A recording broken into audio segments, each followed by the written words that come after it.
नमस्कार दोस्तों, कैसे हैं। उम्मीद करता हूँ सब लोग अच्छे होंगे और आप देख रहे हैं अपना YouTube channel MS computer point 9456। आज जो हमारा सेशन है वो एक बहुत अहम सेशन है और आज के बाद पहले इस सेशन को शुरू करने से पहले मैं आपको एक विशेष जानकारी देने की कोशिश कर रहा हूँ। वह जानकारी ये है कि आज से हमने जो है आधुनिक इतिहास का जो है सिलेबस को आगे बढ़ाने के लिए थोड़ा सा एकजुट हुए हैं और मैं उम्मीद करता हूं कि आपको जो है हमारा कलेक्शन बहुत अच्छा लगेगा और अच्छा शायद कोशिश की गई है कि ज़्यादा से ज़्यादा अच्छा डाटा आपको दिया जाए। और ये सभी आगामी परीक्षाएं, जितना भी आपका पीटी एग्ज़ाम होते हैं PCS के, सभी राज्यों में जो राज्य स्तर के जो पीटी होते हैं उनके लिए हिसाब से बहुत अच्छा है। स्टेट पुलिस जो होती है उनके हिसाब से बहुत अच्छा डाटा है और कोशिश की गई है कि जो बच्चे मेंस की तैयारी भी करते हैं उनके लिए भी यहाँ से क्वेश्चन बनाने में कोई दिक्कत नहीं आएगी।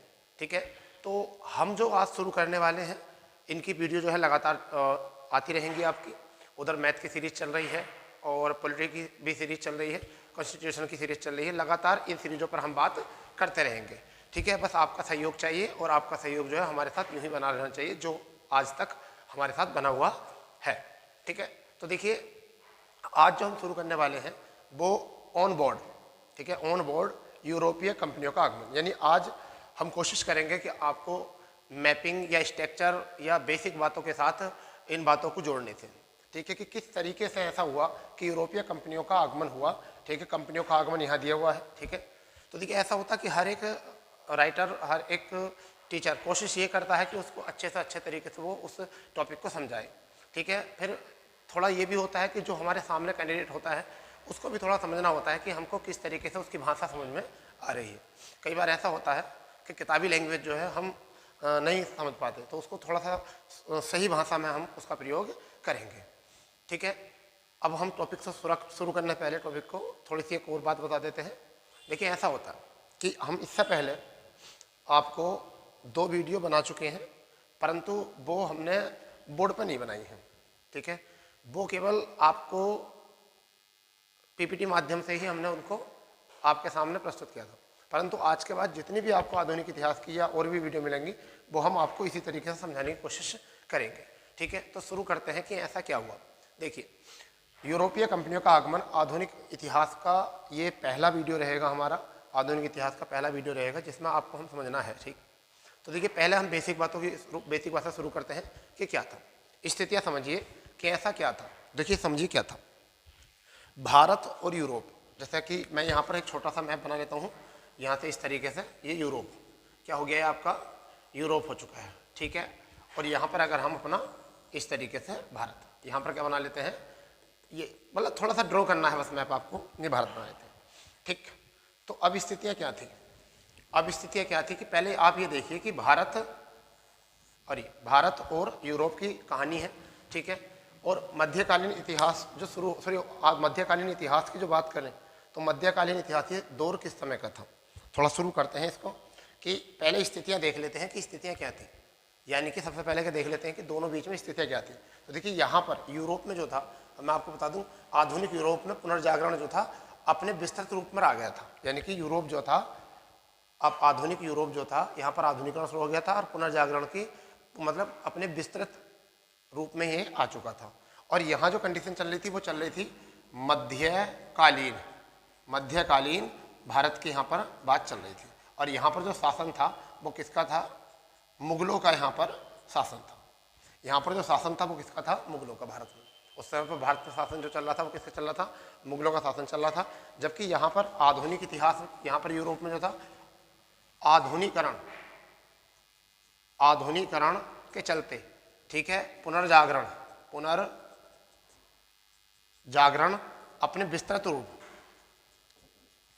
अपना विस्तृत रूप ले चुका था। ठीक है, अपना विस्तृत रूप ले चुका था और भौगोलिक खोजें क्या थी, भौगोलिक खोजें शुरू हो गई थी। देखिए प्राचीन समय से ही भारत और यूरोप के बीच में जो है आपसी व्यापार के संबंध चल रहे थे। परंतु ऐसी क्या स्थिति आई कि वो व्यापार के जो मार्ग थे वो अवरुद्ध हो गए। व्यापार भारत और यूरोप के बीच जो मार्ग थे, स्थल मार्ग थे, वो अवरुद्ध हो गए। और उसके बाद भौगोलिक खोज करने के लिए जो मसाले और हमारे यहाँ पर भारत में मसाले और कपड़ा जितने भी इस तरीके के व्यापार यूरोप के साथ हो रहे थे, उन संबंधों को पुनः स्थापित करने के लिए यूरोप वाले लोगों ने नए नए मार्गों की खोज करनी शुरू कर दी। तो चलिए उसी को ध्यान में रखते हुए अब आपको हम उस टॉपिक पर लेके जाते थे, ऐसा क्यों हुआ, कंपनियां क्यों आई भारत में। सबसे पहले यह कि किसी भी टॉपिक का हमें ये पता होना चाहिए कि उस टॉपिक में कौन सी चीज़ कब क्यों कहाँ कैसे हुआ। ठीक है, तो पहले देखते हैं कंपनियों का आगमन, और कंपनियों का आगमन बाद में समझेंगे, पहले देख लेंगे कि ऐसा क्यों हुआ कि कंपनियों का आगमन भारत में हुआ। चलिए, तो एक कंडीशन थी यहाँ पर, एक कंडीशन थी, स्थिति क्या थी, ये देखिए, ये 1453 ईस्वी की बात है। कब की बात है? 1453 ईस्वी की बात है। जो पूर्वी यूरोप हुआ करता था, पूर्वी यूरोप हुआ करता था, उसमें एक जगह थी कस्तुनतुनिया, एक जगह थी कस्तुनतुनिया, यानी कि पूर्वी यूरोप जो हुआ तो पूर्वी यूरोप ही होगी आपका। तो यहाँ पर एक जगह थी कस्तुनतुनिया, कस्तुनतुनिया एक जगह थी कस्तुनतुनिया। ठीक है, आप कॉपी पेन लेके बैठोगे, समझो बातों को, आराम से समझो और बेसिक समझ से बात करेंगे। ठीक है, तो क्या था कि यहाँ पर मार्ग, यहाँ व्यापार हो रहा था। ठीक है, किसके बीच में? मध्यकालीन भारत में, यानी मुगलों के बीच और यूरोप के बीच में जो है यहाँ पर स्थल मार्ग सॉरी क्या हो रहा था, एक तरीके से यहाँ व्यापार चल रहा था।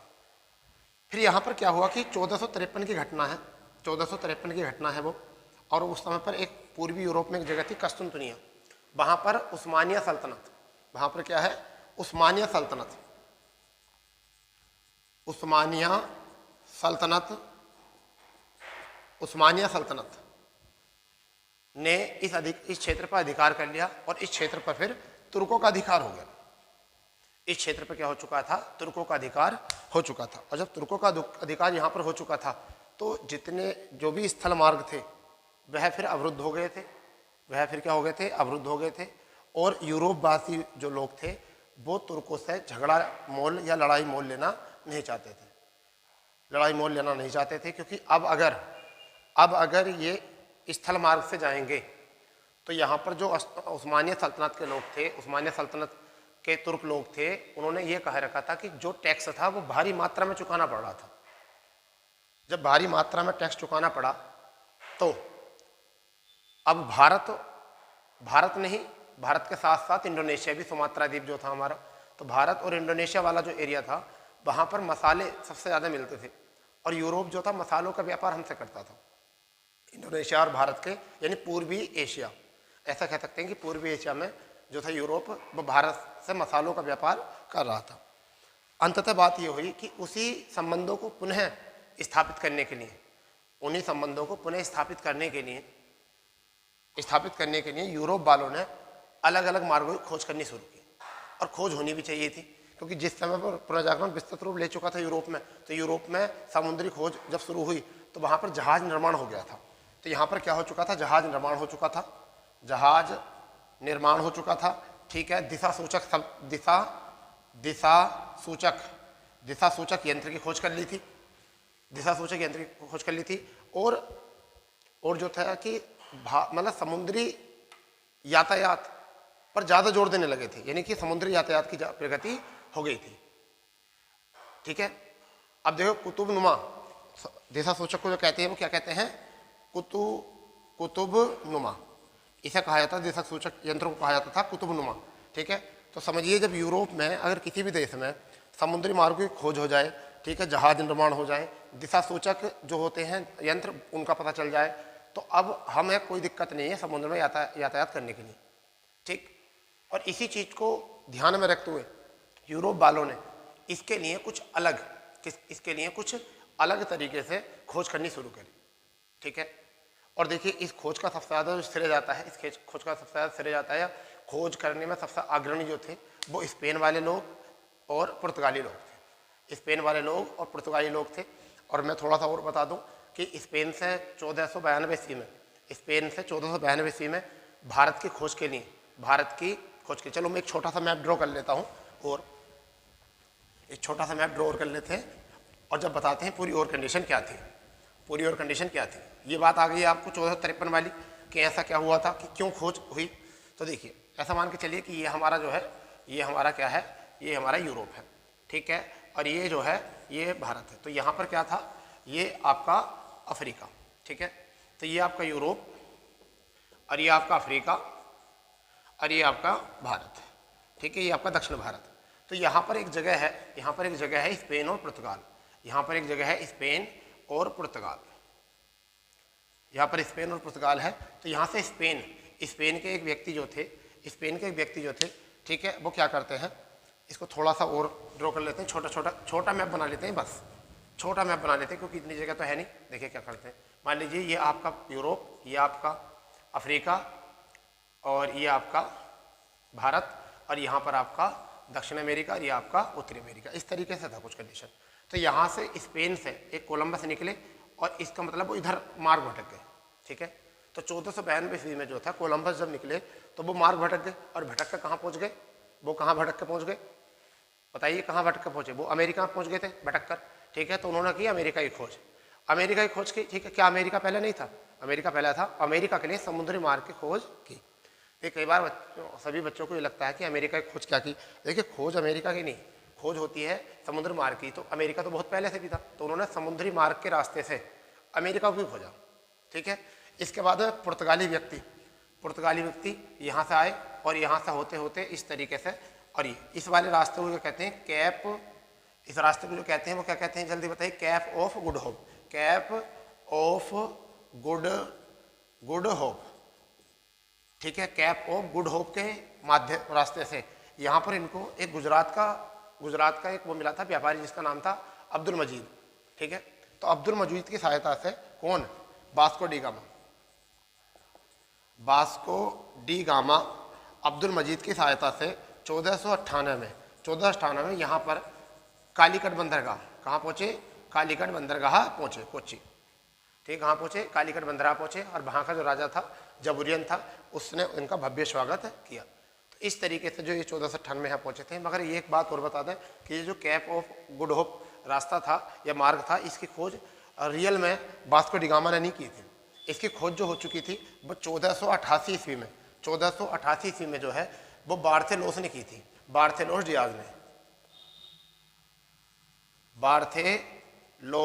डियाज। चलिए इस बातों को और आगे बताते चलेंगे और इसी क्रम को आगे जारी करते हुए थोड़ा सा अब समझ लेते हैं बेसिक बात, ठीक। अब इसके बाद में पहले हम इसको एक बार विस्तृत रूप से जानकारी ले लें कि ऐसा क्या हुआ था, और जो अभी हमने मैप के माध्यम से समझा है उसको एकदम मौखिक तरीके देख लेते हैं। मतलब क्या था, भारत में मध्यकालीन इतिहास का समय था, मुगलों का समय था, और यूरोप जो था वो पुर्तगाली मतलब पुनर्जागरण की तरफ बढ़ रहा था और वहाँ पर नई खोजें होनी शुरू हो गई थी। अंततः क्या हुआ कि 1453 ईस्वी में पूर्वी यूरोप में एक जगह थी अस्तुनतुनिया, वहाँ पर उस्मानिया सल्तनत ने अधिकार कर लिया, जो तुर्कों का क्षेत्र था, और उस पर फिर अधिकार तुर्कों का हो गया, ठीक है। समझ पा रहे हैं मेरी बात को। और जब तुर्कों का उस पर अधिकार हो गया तो वहाँ पर अब जितने भी यूरोपवासी थे उनको भारी मात्रा में टैक्स सीमा शुल्क चुकाकर जब भारत जाने की परमिशन थी। अब भारत और पूर्वी एशिया जाने की उन्हें परमिशन थी। अब भारत और पूर्वी एशिया के साथ ऐसे व्यापार क्यों थे, क्योंकि पूर्वी एशिया में मसाले उच्च कोटि के मिलते थे। आज भी केरल इंडोनेशिया मसालों के लिए जाना जाता है, ठीक। तो मसालों के व्यापार के लिए यहाँ पर वो लोग आते थे। अब इन्हीं संबंधों को दोबारा सुधारने के लिए यूरोप वासियों ने क्या काम किया कि यूरोप वासियों ने सोचा कि चलिए ऐसा करते हैं कि कुछ और नए मार्गों की खोज करते हैं जहाँ पर हमें टैक्स ज़्यादा देने की ज़रूरत ना पड़े। तब उन्होंने क्या था कि जहाज़ निर्माण हो गया था, तो उन्होंने सोचा शायद हम समुद्री मार्ग के रास्ते से हम यहाँ पर पहुँच सकते हैं, ठीक है।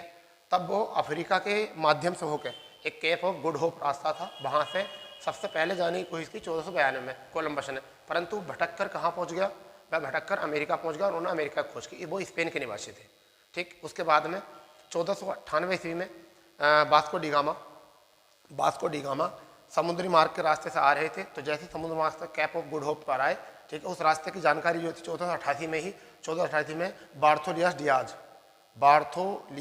डियाज किसने कर दी थी, 1488 ईस्वी में बार्थोलियास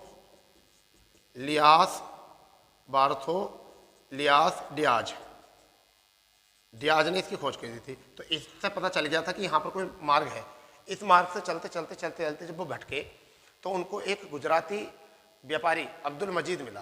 किसको? वास्को डी गामा को। 1498 में वास्को डी गामा की भेंट किससे हुई?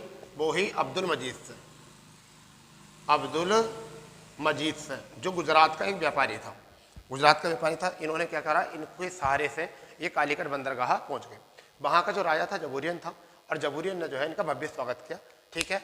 और बताया ये जाता है कि वहाँ पर बहुत सारा मतलब मसाले लेकर, बहुत सारे अनुमति लेकर, व्यापार करने के मसाले लेकर जब वो बाहर गए तो उन लोगों ने, ठीक है, वो उन्हें मतलब बताया जाता है कि सारे खर्च वर्च काट कर जो है उन्हें 60 गुना मुनाफा हुआ, 60 गुना मुनाफा। तो इस क्रम को आगे बढ़ाने से पहले अब देख लेते हैं कि इन कंपनियों किस तरीके से आगमन हुआ था। ठीक है, उसकी बात हम बाद में करते हैं। ठीक है, क्योंकि पुर्तगाल की बात है, पुर्तगाली जब पढ़ेंगे उसके बारे में हम इस बात कर देंगे। तो देखिए, सबसे पहले आपको यहाँ याद रखना है कि यहाँ से क्वेश्चन बन जाता है कि कंपनियों का आगमन। तो देखिए, सबसे पहले कंपनी जो आई थी वो कौन सी आई थी? पुर्तगाली आई थी। कौन सी कंपनी आई थी? पुर्तगाली कंपनी सबसे पहले आई थी 1498 में। उसके बाद में डच, जिन्हें होलैंड, नीदरलैंड के नाम से जाना जाता है, उनका जो आगमन हुआ था वो हुआ था 1595 में। उसके बाद में जो हुआ था वो हुआ था आगमन अंग्रेजों का। तो कई बार बच्चों को यही कन्फ्यूजन रहता है कि अंग्रेज पहला है या डच पहला है। तो देखिए, इस बात को समझिए, कंपनियों का आगमन, कंपनियों का आगमन।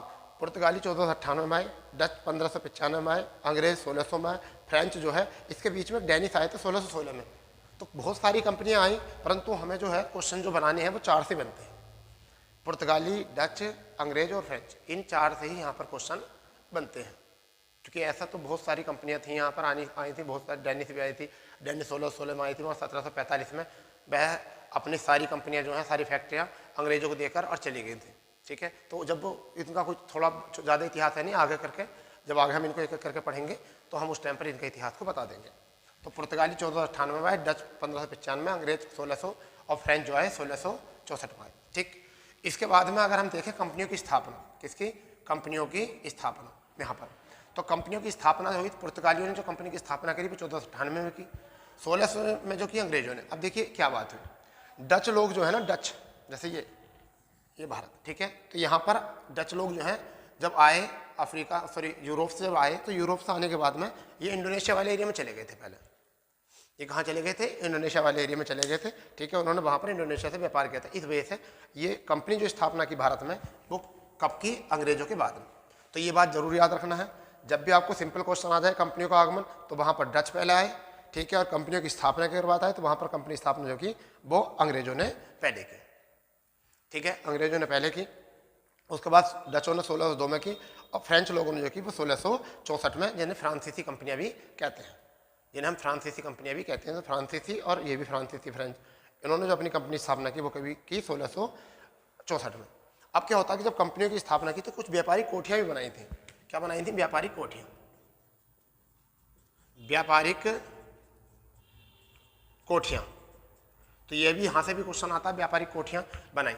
ठीक है, व्यापारिक कोठियां। तो देखिए, सबसे पहले पुर्तगालियों ने जो बनाई, सबसे पहले अगर पुर्तगालियों ने अपनी व्यापारिक कोठी बनाई, पुर्तगालियों ने अपनी व्यापारिक कोठी बनाई। ठीक है, पुर्तगालियों ने अपनी व्यापारिक कोठी जो बनाई, अपनी व्यापारिक कोठी जो बनाई वो कब बनाई? तो 1498 में लोग आए थे, और 1503 में इन्होंने अपनी व्यापारिक कोठी की स्थापना कर दी थी। ठीक है, और कहाँ पर की गई थी? यहाँ कर दी थी कोचीन।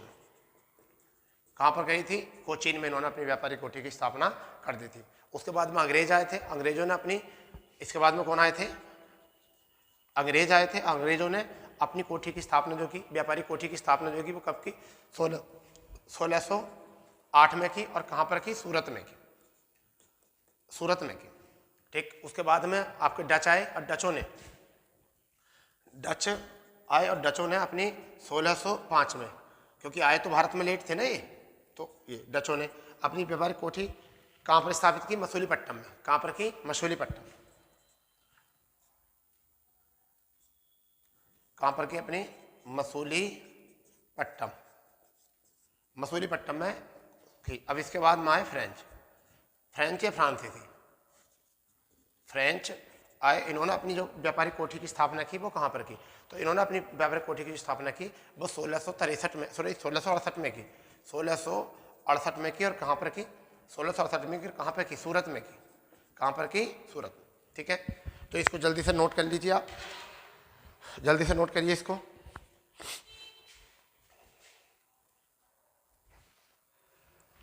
जल्दी से नोट करिए भाई। तो देखिए हुई कंडीशन ये कि अब हम आगे बात करते हैं कि कंपनियों का आगमन पुर्तगालियों ने 1498 में, डच ने की 1595 में, अंग्रेजों ने की 1600 में और फ्रेंच ने की 1664 में। कंपनियों की स्थापना जो हुई वो पुर्तगालियों ने 1498 में, अंग्रेजों ने 1600 में, डच ने 1602 में और फ्रेंच ने 1664 में। अगर व्यापारिक कोठियों की बात करें, इनकी व्यापारिक कोठियों की बात करें तो पुर्तगालियों ने 1503 में कोचीन में करी स्थापित। ठीक है, अंग्रेजों ने जो कि बस 1608 में की, कहाँ पर की? सूरत में। देखो इसके पीछे एक रीजन है, 1608 में जब कंपनियों में की सूरत में कंपनी की स्थापना की गई, तो इस समय पर यहाँ के राजा थे जहांगीर, तो वहाँ पर जो है कंपनियों को लाइसेंस देने का अनुमोदन कर रहे थे। वो क्या कर रहे थे? अनुमोदन कर रहे थे, परंतु कुछ कारणों के कारण जो है कुछ बातें हुई, उनके बीच में कुछ झगड़ा हुआ और जिसके चलते जो है उन्होंने इस कंपनी को रोक लगा दी, इस कंपनी को रोक लगा दी। और उसी बाद में चलिए मैं अभी आपको बताऊंगा क्लियर इसको, पहले इसको आप नोट कर लीजिए। पुर्तगाली 1503 कोचीन में, अंग्रेज 1608 में सूरत में, डच 1605 मछलीपट्टनम, फ्रेंच 1668 सूरत में। ठीक है, इतनी बात आ गई क्लियर। अब थोड़ा समझ लेते हैं, क्या समझ लेते हैं, इसको मैं रफ कर रहा हूँ, उसके बाद हम इसकी स्थिति समझ लेते हैं कि कंपनियां या व्यापारिक कोठी किस तरीके से हुई। देखिए ये दक्षिण भारत का हम मैप कर लेते हैं, दक्षिण भारत में। तो यहाँ पर क्या है? यहाँ पर है केरल, यहाँ पर क्या है आपका? केरल, यहाँ केरल है। तो देखिए पुर्तगाली जब लोग आए तो पुर्तगाली लोगों ने सबसे पहले तो यहाँ पर वर्चस्व था इनका। जब इनका वर्चस्व यहाँ था तो इन्होंने क्या काम करा कि 5 साल बाद, कितने साल बाद? 5 साल बाद यहाँ पर अपनी व्यापारिक कोठी खोल दी। कहाँ पर खोल दी? कोचीन में अपनी व्यापारिक कोठी खोल दी। हो गया क्लियर। उसके बाद में कौन आए? अंग्रेज। अंग्रेजों ने अपनी यहाँ पर, इनकी प्रधानता कहाँ थी? अंग्रेज जो आए थे वो कहाँ पर आए थे? सूरत में। तो इन्होंने अपनी व्यापारिक कोठी कहाँ पर खोली? सूरत में। सूरत में खोली, गुजरात वाले एरिया में। और कितने साल बाद? 8 साल बाद। 8 साल बाद खोली। हुआ क्या यहाँ पर, जब सूरत में यहाँ पर जो कोठी खोलने गए तो यहाँ पर जहांगीर जो है उस टाइम पर व्यापार के लिए अनुमोदन कर रहा था, व्यापारिक कोठी खोलने के लिए अनुमोदन कर रहा था, परंतु किसी कारणवश जो है इस कोठी को इन्होंने बंद कर दिया। इस कोठी को, इनकी व्यापारिक कोठी को बंद कर दिया, फैक्ट्री को। और इन लोगों ने फिर यहाँ पर जाकर 1611 ईस्वी में मसूलीपट्टनम में, 1611 ईस्वी में मसूलीपट्टनम में जाकर अपनी व्यापारिक कोठी खोली। तो कई बार एग्जाम में हम भी फंस जा करते थे कि अंग्रेजों ने सबसे पहली फैक्ट्री कहाँ पर खोली, तो 1611 में स्थापित हुई, परंतु ये शुरू हो गई थी और बाद में 1613 ईस्वी में ये 1611 में बंद कर दी थी। 1611 ईस्वी में बंद हो गई थी। 1608 में बनने वाली, 1608 में बनने वाली कंपनी 1611 में बंद कर दी किसी कारणवश, फिर इसे 1613 में पुनः जारी कर दिया था, पुनः शुरू कर दिया था। तो आपको जब क्वेश्चन सीधा आ जाए अंग्रेजों ने अपनी पहली फैक्ट्री कहाँ पर खोली, तो आपको लगाना है सूरत। और आ जाए कि अंग्रेजों की अपनी पहली फैक्ट्री, अंग्रेजों ने अपनी पहली फैक्ट्री कहाँ पर चालू की, कहाँ पर चालू की?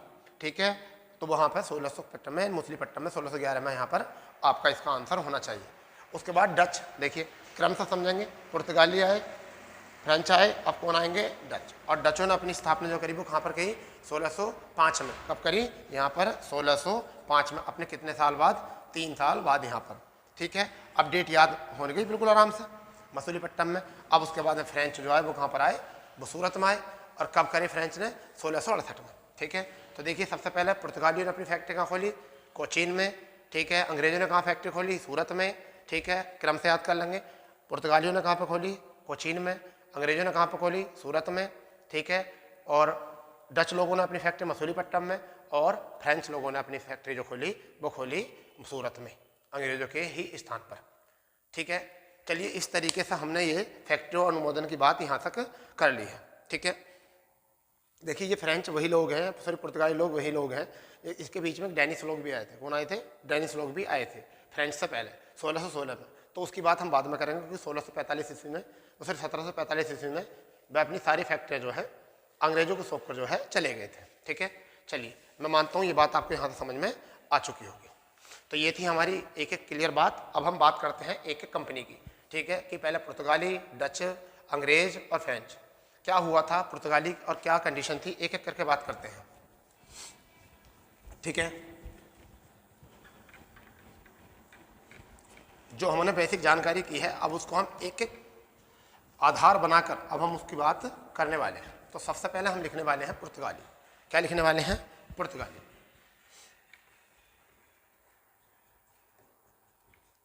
अब हम लिखने वाले हैं पुर्तगाली। ठीक है, देखिए पुर्तगालियों की बात है। अब पुर्तगाली की बात शुरू करते हैं।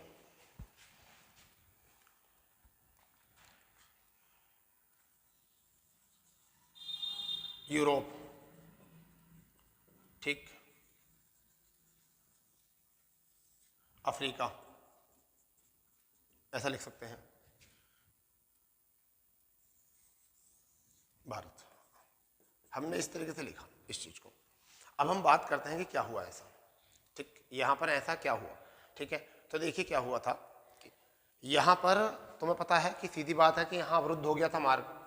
इनके बीच में क्या हो गया था? मार्ग अवरुद्ध हो गया था 1453 ईस्वी में उस्मानिया सल्तनत के चलते। तो यहाँ पर एक स्पेन थी जगह। कौन सी जगह थी? स्पेन जगह थी। और एक यहाँ पर थी पुर्तगाल। ठीक है, कौन सी जगह थी? पुर्तगाल। ठीक है, ये दो जगह थी। तो स्पेन से जब एक व्यक्ति पहुंचे तो यहाँ पर जो है वो उत्तरी अमेरिका चले गए। 1492 कोलंबस ने खोज की थी। ठीक है, उसको यहाँ लिख सकते हैं, यानी कि पहली बात रखते हैं कोलंबस। कोलंबस जो था वो कहाँ का था? स्पेन निवासी। 1492 ईस्वी में किसकी खोज करी? अमेरिका की। ठीक, इसके बाद में दूसरी बात करते हैं तो Vasco D gamma. Vasco D gamma कहाँ के थे? पुर्तगाल। और इन्होंने 1498 में भारत की खोज की। अब भारत की और अमेरिका की खोज की। इससे पहले भारत अमेरिका नहीं थे। अरे थे भाई, परंतु क्या था ये, यहाँ पर इन्होंने समुद्री मार्ग की खोज की। ठीक, तो देखिए जब ये यहाँ से निकले तो यहाँ से इस रास्ते से होते होते और ये यहाँ पर कोचीन में आकर मिल गए। तो इस वाले मार्ग को जो हम कहते हैं वो कहते हैं कैप ऑफ गुड होप। इसे हम कहते हैं कैप ऑफ गुड होप। जिस समुद्र मार्ग से आए थे उसको हम कहते हैं कैप ऑफ गुड होप। ठीक है, अब इसका मतलब क्या था कि ये लोग जब यहाँ आए और यहाँ से इन्होंने सारे मसाले खरीद कर, और जब ये दोबारा से पुनः यूरोप में गए, यहाँ पर जो यूरोप में गए तो इन्हें सारा खर्च उर्च काटने के बाद कहा जाता है कि 60 गुना ज़्यादा लाभ या मुनाफा हुआ। अब ये आप बताइए उस मुनाफे को देखकर क्या है, यूरोप में जो है व्यापार करने की होड़ मच गई। भारत में आने की, व्यापार करने की होड़ उड़ गई। और वहाँ पर अब कंडीशन कहाँ से शुरू होती हैं? इस बात को देखकर अब कंडीशन शुरू होती हैं कि 1500 ईस्वी में जब ये घटना घट गई, तो 1500 ईस्वी में जब ये घटना घटी तो पूरी 1500 एडी में वहां पर एक व्यक्ति थे जिनका नाम है पेट्रा अल्वरेज।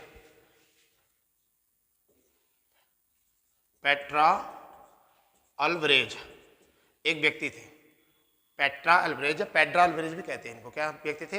पेट्रा अल्वरेज थे। इन्होंने क्या करा, एक पुर्तगाली समूह भेजा। इन्होंने एक पुर्तगाली समूह भेजा। कहाँ के लिए? भारत के लिए, क्योंकि भाई इतना व्यापार होने लगा है तो पुर्तगाली समूह इन्होंने भेजा। ठीक है, और उसके बाद में क्या था कि ये कंडीशन ये थी कि 1602 में फिर एक कंडीशन क्या हुई कि 1502 एडी में जो हुआ वह वास्को डी गामा पुनः भारत आया। ठीक है, पुनः भारत आया 1502 में। परंतु एक यहाँ पर एक बात कहने की और है कि प्रिंस हेनरी थे एक पुर्तगाल के। क्या थे? प्रिंस हेनरी एक व्यक्ति थे। ठीक है, उन्हें क्या कहा था? द नेविगेटर कहा जाता था।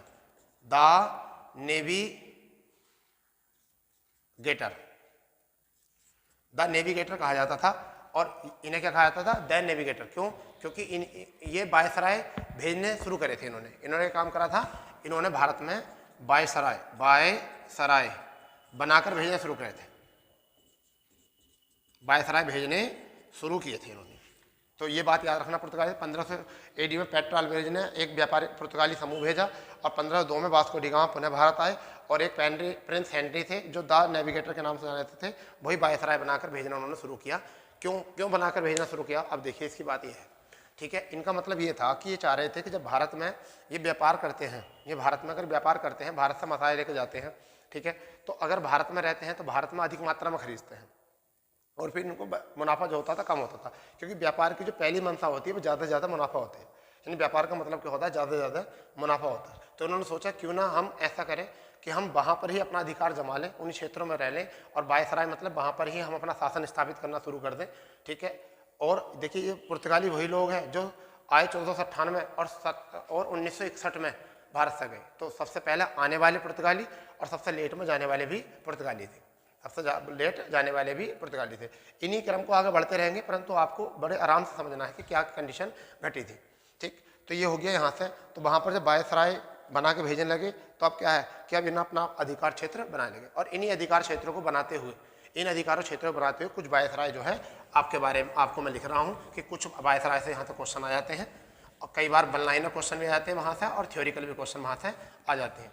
और उन्हीं वायसराय में सबसे पहला वायसराय जो था वो था अल्मीडा। कौन सा पहला जो था वो कौन सा? अल्मीडा। पहला वायसराय जो था वो कौन था?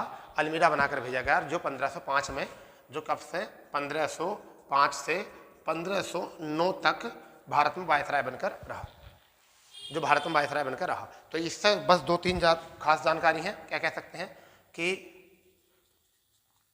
भारत में प्रथम वायसराय, भारत में प्रथम वायसराय के रूप में कौन रहा? अल्मीडा रहा।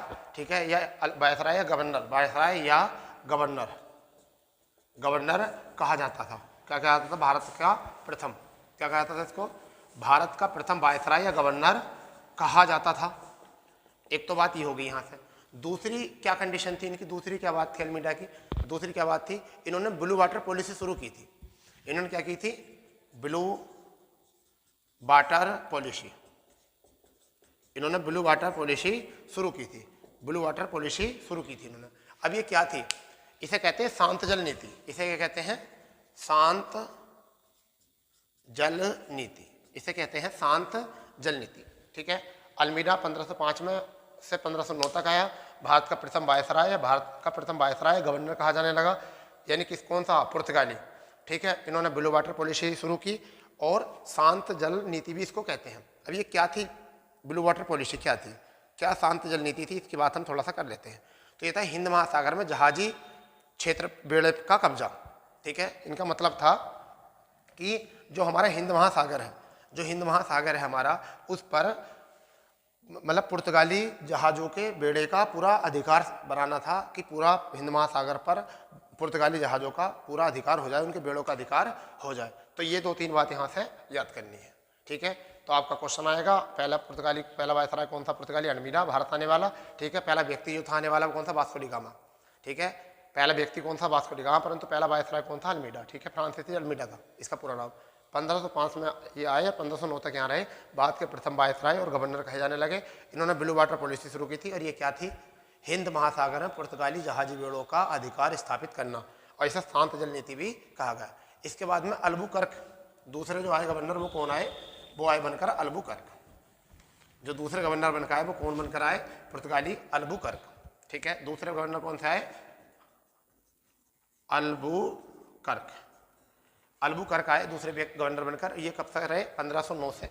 कब से रहे? 1509 से 1515 तक ये भारत में रहे। ठीक है। 1509 से 1515 तक भारत में रहे। सबसे पहली बात ये कि इन्होंने क्या करा कि ब्लू वाटर जो पॉलिसी थी, blue water policy, blue water policy को समाप्त कर दिया। ब्लू वाटर पॉलिसी को समाप्त कर दिया। इनका पहला काम ये था, ब्लू वाटर पॉलिसी को समाप्त कर दिया। पहला काम इनका ये था। फिर दूसरा ये कि गोवा के नेतृत्व, यानी गोवा को इनके नेतृत्व में जीता गया। दूसरी बात क्या थी कि गोवा को इनके नेतृत्व में जीता गया। इन्होंने क्या करा? गोवा को जीता, गोवा को जीता। अब देखिए गोवा को जीता गया था 1509 में, वो सॉरी 1510 में। कब जीता गया था? 1510 में। 1510 में गोवा जीता गया था। और कब आज़ाद किया गया था? 1961 में। तो ये बात आपको याद रखनी है, 1510 में गोवा को जीता गया था और 1961 में इसको आज़ाद किया गया था। तो इतने समय तक यहाँ पर रहा था। ठीक है। दूसरी अगर बात करें तो वास्तविक, इन्हें वास्तविक संस्थापक कहा जाता था। क्या कहा जाता था इनको? वास्तविक संस्थापक, वास्तविक संस्थापक। समझिए, यानी कि पुर्तगालियों के वास्तविक संस्थापक कौन थे? वो अल्बुकर्क थे। कौन थे? अल्बुकर्क थे वास्तविक संस्था का। इन्होंने अपनी राजधानी जो थी वो कोचीन को बनाया था। इन्होंने अपनी राजधानी जो बनाया वो किसको बनाया था? कोचीन को अपनी राजधानी बनाया था। ये बात याद रखनी है। इन्होंने अपनी राजधानी किसे बनाया था? कोचीन को बनाया था अपनी राजधानी। ठीक है बेटा। अब इसकी कंडीशन क्या हुई? तो देखिए क्या बताता हूँ कि गोवा को जीतने वाली कुछ कंडीशन है, उन कंडीशन को समझ लीजिए।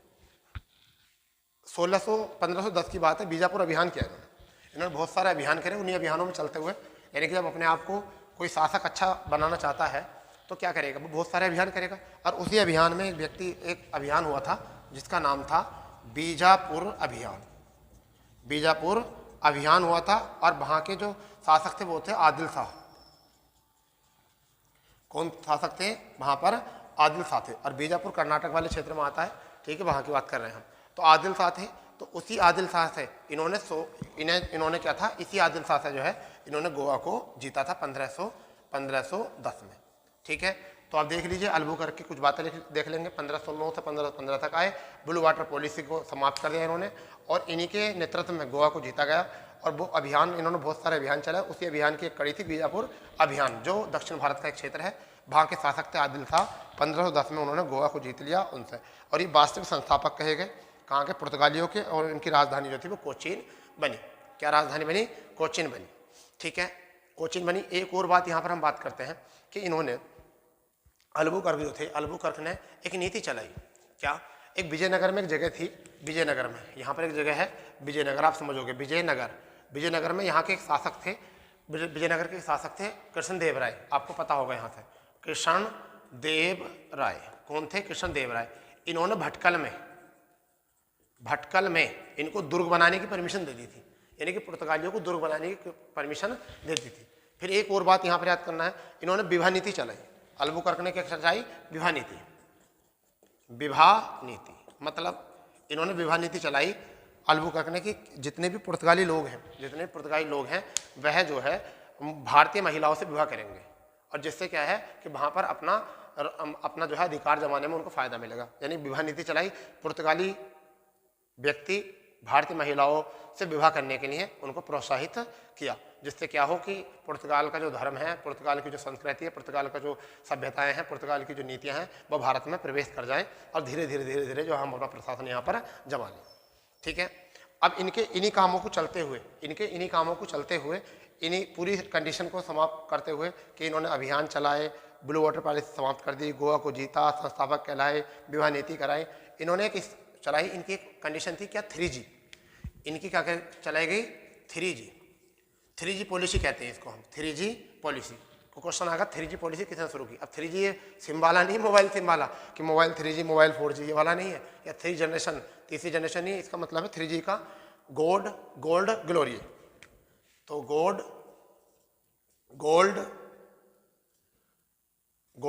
और ग्लोरी ये इनका 3 था। तो गोल्ड और ग्लोरी मतलब गोल्ड का मतलब क्या है कि अपने धर्म को, अपने ईश्वर को भारत में स्थापित करना, यानी अपने धर्म को भारत में प्रचार प्रसार करना, स्थापित करना। गोल्ड का मतलब है कि आर्थिक रूप से धन को अपने अधिकार में करना, और ग्लोरी का मतलब है अपनी प्रतिष्ठा बनाए रखना, वहाँ पर अपनी प्रतिष्ठा वहाँ पर बनाए रखना। तो इतने काम जो थे वो किसने करे थे? अल्बुकर्क ने यहाँ से करे थे। ठीक, अब इसके बीच में बहुत सारे शासक आए, बहुत सारे और भी गवर्नर बनकर, वायसराय बनकर आए, परंतु औरों की कोई ऐसी खास बात नहीं थी। तो अब जो हम बात करेंगे वो किसकी बात करेंगे? वो तीसरे गवर्नर के रूप में जो हम बात करने वाले हैं वो किसकी बात करने हैं? नीना डी कुन्हा। जो हम बात करने वाले हैं वो किसकी बात करने वाले हैं? नीना डी कुन्हा की हम बात करने वाले हैं। ये जो थे बाद में बहुत शक्तिशाली शासक रहे, और इनकी अगर कंडीशन देखें तो 1529 से लेकर ये 1538 तक रहे। 1529 से लेकर 1538 तक रहे। आप इसको देख लिया करो, लिख लिया करो अच्छे से। ठीक है, देखिए जब तक आप आराम से बात नहीं करोगे ना, इसको समझोगे नहीं, तब तक बात आपको समझ में आने वाली है नहीं भाई। ठीक है, और 1-2 बार में तो आपको समझ में आएगा नहीं, क्योंकि जब पहली बार पढ़ रहे होगे तो एक बार में समझ में कैसा आ जाएगा। ठीक है, जब पहली बार पढ़ रहोगे तो एक बार में समझ में कैसा आ जाएगा, ये तो बताइए। तो आप इसको मैं लिख दिया करो, मैं थोड़ा सा हट जाता हूँ बोर्ड से इस वजह से कि आपको कोई दिक्कत ना आए। ठीक है, आपको कोई दिक्कत नहीं आए। तो देखिए अब इसकी हम बात कर लेते हैं कि नीना डी कुन्हा ने क्या किया था। तो इन्होंने गोवा को जो है, पहली बात तो ये गोवा 1510 में जीता गया। तो देखिए गोवा को राजधानी बनाया, गोवा को इन्होंने अपनी राजधानी बनाया। तो क्वेश्चन आएगा गोवा को किस पुर्तगालियों ने अपनी राजधानी बनाया था। ठीक है, 1530 में। कब बनाया था ये? 1530 में इन्होंने अपनी इसको राजधानी बनाया था। ठीक, 1530 में राजधानी बनाया। अब बात करते हैं 1535 और 1559। एक डेट है 1535 और एक डेट है 1559। इस दोनों डेट में 1535 में द्वीप एक क्षेत्र है, हमारा केंद्र शासित क्षेत्र था, और 1559 में जो है दमन इनको जो है गोवा ने अपने अधिकार में, पुर्तगालियों ने अपने अधिकार में कर लिया था। यानी कि इनको क्या कर लिया था? जीत लिया था, इनको जीता। ठीक है, यानी कि आदिल शाह से अल्बुकर्क ने गोवा जीता 1510 में। 1530 में उसे राजधानी बनाया नीनाडी कुन्हा ने। ठीक है, जबकि 1535 में द्वीप को जीता और 1559 में दमन को जीता किसने? नीनाडी कुन्हा ने। ठीक, इसके मतलब इसकी एक और कंडीशन थी, इन्होंने कार्टेज पद्धति शुरू की थी। कार्टेज पद्धति इन्होंने शुरू की थी। कार्टेज, ये मोस्ट है जी। कार्टेज पद्धति किसने शुरू की थी? नीनाडी कुन्हा ने शुरू की थी कार्टेज पद्धति। कार्टेज पद्धति को क्या कहते हैं? इसे लाइसेंस कहते हैं। लाइसेंस पद्धति कहते हैं। मतलब जो भी व्यक्ति अब समुद्री व्यापार करने के लिए आएगा भारत में, उनको क्या लेना पड़ेगा? एक लाइसेंस लेना पड़ेगा, अपना लाइसेंस इशू कराना पड़ेगा। बिना उस लाइसेंस के वो व्यापार नहीं कर सकते हैं।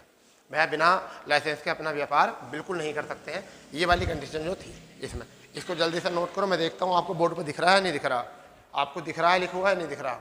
ठीक है, आपको बोर्ड पर लिखा हुआ दिख रहा है नहीं दिख रहा? चलिए, तो ये कंडीशन थी हमारी। ठीक है, तो पुर्तगालियों के 3 वायसराय आपको याद रखने हैं, 3 वायसराय याद रखने हैं। और पुर्तगालियों से अगर कुछ बात याद रखनी है तो मोस्ट करके मैं आपको बता देता हूँ कि पुर्तगालियों से और मोस्ट बात क्या याद रखनी है। तो देखिए, पुर्तगालियों ने और बहुत सारे काम किए। पुर्तगालियों ने अगर बात करें तो भारत में प्रिंटिंग प्रेस, यानी कि भारत में प्रिंटिंग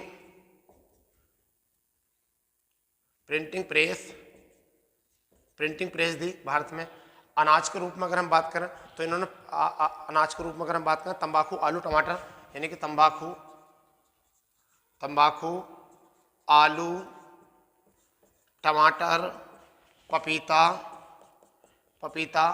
ठीक है, तंबाकू, आलू, टमाटर, पपीता। ठीक है,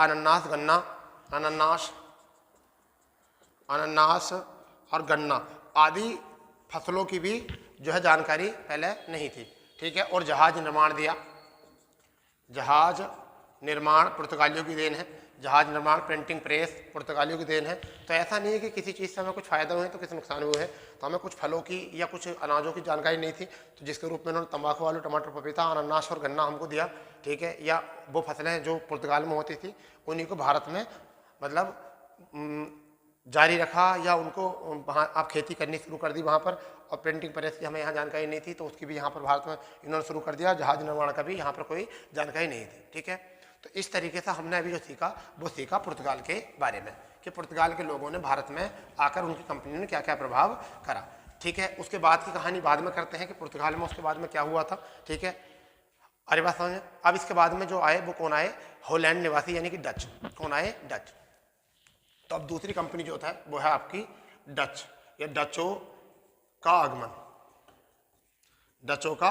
ठीक है, डचों को हॉलैंड या नीदरलैंड के नाम से भी जाने जाते हैं। ठीक है, डचों की बात हम हॉलैंड और नीदरलैंड से भी कहते हैं। अब ये जो लोग आए थे वो कब आए थे? तो देखिए, इनका 1595 या 96 में जो नेतृत्व किया था वो कॉर्नेलियस हाउटमैन ने किया था। किसने किया था? 1595-96 में जो इसका नेतृत्व किया था वो किसने किया था? वो किया था कॉर्नेलियस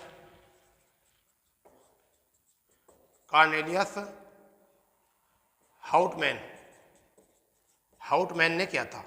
कॉर्नेलियस हाउटमैन ने क्या करा था? नेतृत्व किया था यहाँ की कंपनी का।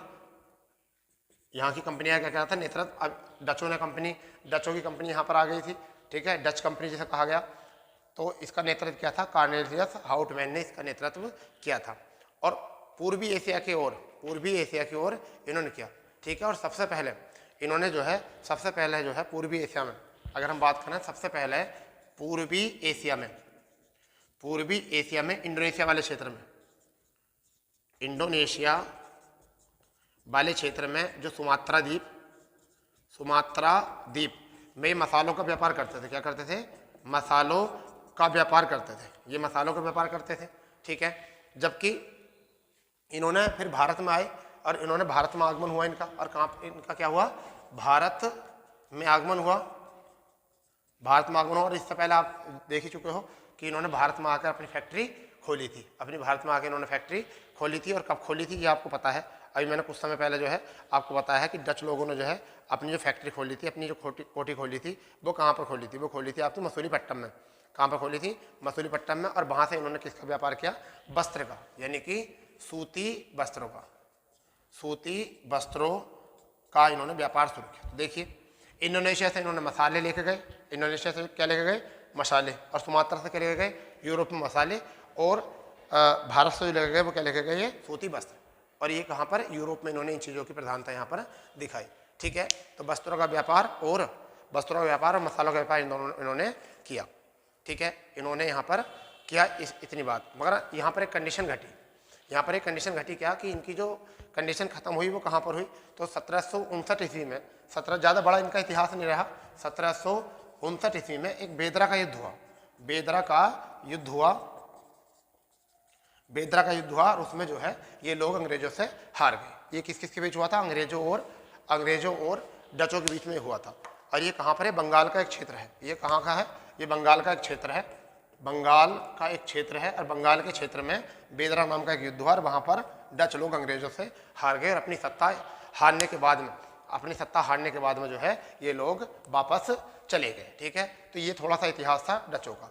मगर अब जो मोस्ट और पावरफुल इतिहास है, वो जो मोस्ट और पावरफुल इतिहास है वो किसका है, जो मोस्ट और पावरफुल इतिहास है वो किसका है, उसके बारे में हम थोड़ी सी बात कर लेते हैं, ठीक है। अब हम लिखने वाले हैं यहाँ से कंपनियों का, यानी कि अंग्रेजी कंपनियों का, यानी कि ईस्ट इंडिया कंपनी का आगमन। अब जो हम शुरू करने वाले हैं वो करने वाले हैं ईस्ट इंडिया कंपनी का आगमन। ईस्ट इंडिया कंपनी का आगमन यानी कि अंग्रेजी कंपनी, अंग्रेज, ठीक है। अब हम बात करते हैं अंग्रेज। तीसरे लोग जो आए थे भारत में वो कौन आए थे, अंग्रेजी कंपनी। कौन आई थी, अंग्रेजी कंपनी। अंग्रेजी कंपनी यहां से आई थी भारत में।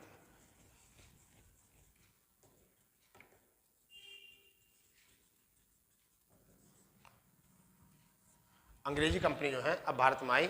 अब हम बात करते हैं इसकी कुछ इंपॉर्टेंट फैक्ट की, ठीक है। तो सबसे पहला आपको यहाँ से कुछ बेसिक जानकारी रखनी है, सबसे पहले कुछ बेसिक जानकारी यहाँ से रखनी है।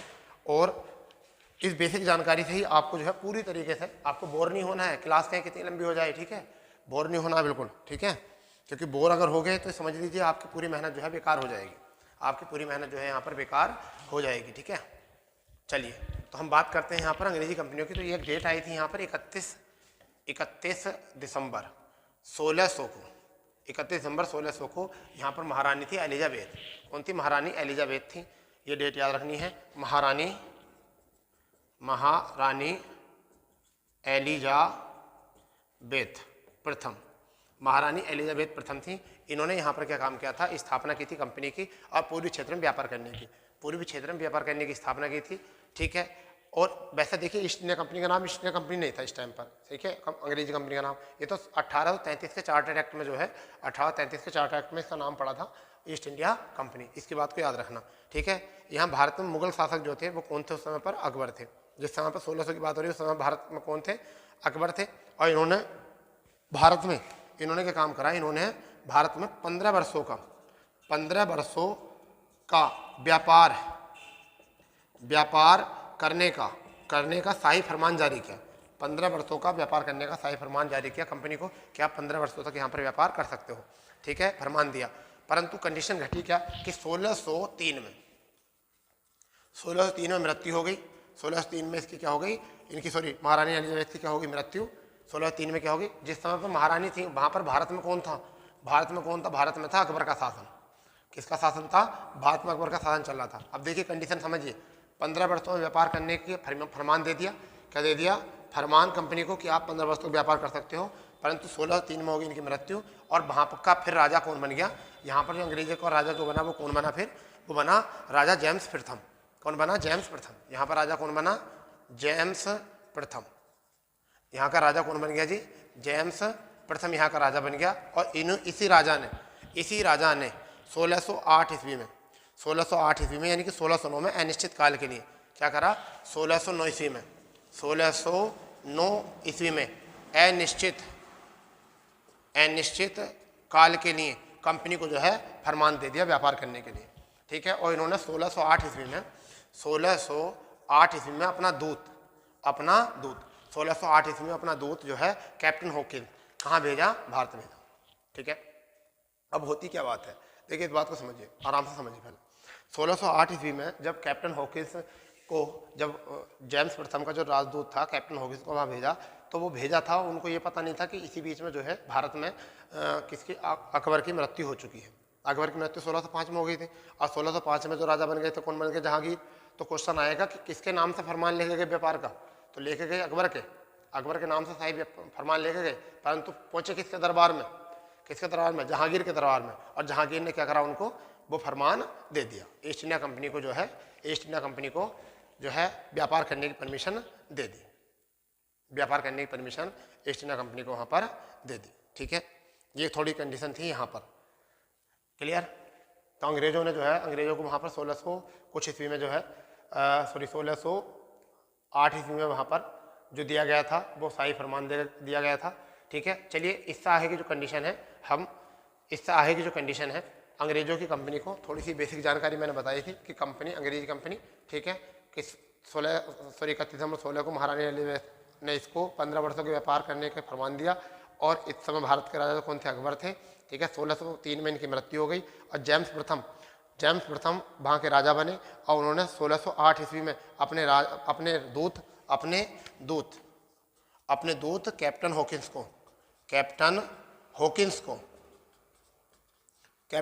को किसके दरबार में भेजा, मुगलों के। और मुगलों के दरबार में वहाँ किसके नाम से फरमान लेके भेजा, अकबर के। किसके दरबार में, अकबर के नाम से भेजा, परंतु वहाँ राजा कौन था, जहांगीर। तो यहाँ से क्वेश्चन याद रखने वाला है कि फरमान भेजा किसके हाथ, कैप्टन हॉकिंस के, ठीक है। और किसके दरबार में, जहांगीर के। और किसके नाम से, अकबर के, ठीक है। तो इससे अगली कहानी या अंग्रेजी कंपनी की जो कहानी है इस तरह की, जो हम नेक्स्ट सेशन में शुरू करते हैं, क्योंकि ज़्यादा लंबी क्लास होने पे भी बच्चों को थोड़ी सी बोरियत शुरू हो जाती है। तो दोस्तों अगले सेशन के लिए बिल्कुल तैयार रहिए, बिल्कुल बहुत जल्द इसका सेशन जो है अगला आपको अपलोड कर दिया जाएगा, ठीक है। और लगे रहिए, और लाइक सब्सक्राइब बहुत दब के करिए, बहुत आराम से, ठीक है। तो जय हिंद, जय भारत। कल मिलते हैं इसी समय नेक्स्ट सेशन के साथ कि अंग्रेजी कंपनियों ने क्या किया, अंग्रेजी कंपनियों ने किस तरीके से भारत पर अधिकार दिवाया, किस तरीके से स्थापित किया अपनी सत्ता, और किस तरीके से उस सत्ता को बढ़ाते बढ़ाते उन्होंने भारत में लगभग 1945-1946 तक अपना अधिकार बनाकर रखा। इसके बीच में क्या घटना घटी, इन्हीं सभी जानकारियों को प्राप्त करने के लिए, इन सबको जानकारियों को जुड़ने के लिए आप बिल्कुल लगे रहिए। और हाँ, बेल आइकन जरूर दबा लेना, क्योंकि जिससे कि नई वीडियो का एकदम तुरंत पता चल जाए आपको आने का। ऐसा ना हो कि आप इसी ताक में हो कि कब ऐसा वीडियो आएगा यूरोपीय कंपनियों का या आधुनिक इतिहास का, और आप उस चीज़ से मतलब बेउम्मीदें रह जाइए। यानी कि आप एक आस में रहें और यहाँ से वीडियो अपलोड हो जाए और आप फिर कहो कि हमें बहुत समय हो गया, फिर आपको ये वीडियो या ये क्लास में भी और उस क्लास में अंतर बहुत ज़्यादा हो जाए, ठीक है।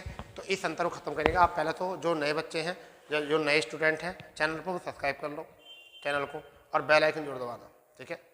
तो जय हिंद, जय भारत।